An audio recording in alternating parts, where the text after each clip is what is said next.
I'm Rainy Hildebrand, Ashley Lopez. and this is our book club meeting for the book Staying Fat for Sarah Byrnes by Chris Clutcher. And this is section 1 of our book.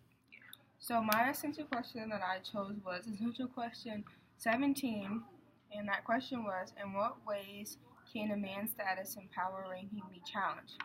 My quote to support was, he would like to pretend for maybe just a moment that he believes them to be something more. My explanation and reasoning to back up my essential question for this was, Erica's holding back the thoughts and expectations of the situation by pretending something that is really happening isn't occurring. And this is challenging his power ranking and like his status and this situation of like how he's thinking, because he's pretending like something that is happening isn't happening, and he's hiding his emotions because he feels like because he's a man, or just because his gender position in the situation isn't fit for him to express himself. So he just keeps quiet, and he just believes what he wants to believe and hold it into himself.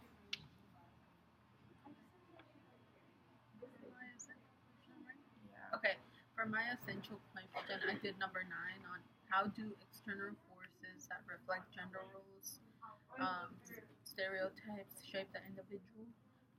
The quote I used, I said, my dad could have sold his extra chins for marble size, and the reason for that is Eric doesn't really care if like his dad left. He always tries to talk bad about his dad, but his mom always says like good things about his dad to make him feel better. Okay. And for my discussion question, my supporting question is, why would he want to hold back? On page 58, I chose the quote, anybody want to step up and save those who didn't believe what I said? And the reasoning explanation I chose this quote was, he held back his feelings because he was scared, but when things unraveled, he wanted people to side with him. So I was saying, anybody want to step up and save those who didn't believe what I said? It was like he made his feelings obvious, but once it unraveled and was the truth about his feelings and thoughts about Sarah, he then wanted to speak up because then he felt like he was in the right, not as a man, but as his person, about who he really was. So he wanted to hold back basically because he wanted to protect the fact that he was a guy and he had to protect his feelings from a female from hurting them or like from over-expressing himself. But now that everything is just how it is and everyone sees that, he's like speaking up. Okay, so I did something kind of similar to that, but like instead of him holding some stuff in, he like let some stuff out. Like when he said that his dad left him and stuff, he told his backstory and that, and then how his mom always, no matter what, he never talked bad about his dad or anything like that.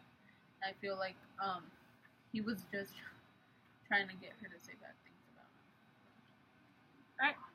And book focus questions. What may cause a discomforting response from this? And my text evidence was, got lots of dates lined up for that weekend. And my reasoning for this was, Sarah was intimidated when she was asked because she wasn't attractive, so she felt targeted by the boy. And I chose this for a book focus question because in the book there's a lot of like people making other people feel uncomfortable for like their person and who they are, and there's a lot of feeling spared. So this is an example of this type of thing happening and someone having to give a response where either they defend themselves or they let it flow. And in this particular time in the story, Sarah actually was actually intimidated by this question because in the book she's not the most attractive person, and for a guy to ask her that, it was kind of like out of his boundary to ask her those type of questions, and it just made Sarah feel like less of a person And there's a lot of that goes on in the book, so I feel like that's a lot of focus. Like, that question right there is like a lot of focus on like the bullying matters that happen in the book. Okay, so for mine, I said like, how do the flip gender roles like affect him, Eric in any way? Because you know how his mom's the one actually like taking care of him, like because she's like a single mom, you know, and you'd expect in a book like for like them to be like a happy family and everything. Mm-hmm. All right, and connection question: is there genuine relief or fake relief? And this connects to my book focus question because of. Okay, I'll start with a quote. I smile sheepishly now. I say, I never hated your guts. I was just scared of you, that's all. And my explanation for this is Eric really doesn't like him. He just says that and smiles to get out of it, to get back, because he's not expected to lie. So, like, it was just, like, basically a cover-up, like, people just sparing their feelings. And I felt that connected to the book question because that's basically what people do a lot in the book is spare their feelings and just, like, cover up a lot of their genuine, true feelings. So my question is there genuine relief or fake? Like, his, like, relief was fake because he just, like, laughed it off instead of, like, saying, like, yeah, I really do hate your guts. But instead, he was just like, nah, I never. It's just like, I was just scared, but really, he really did hate him. So,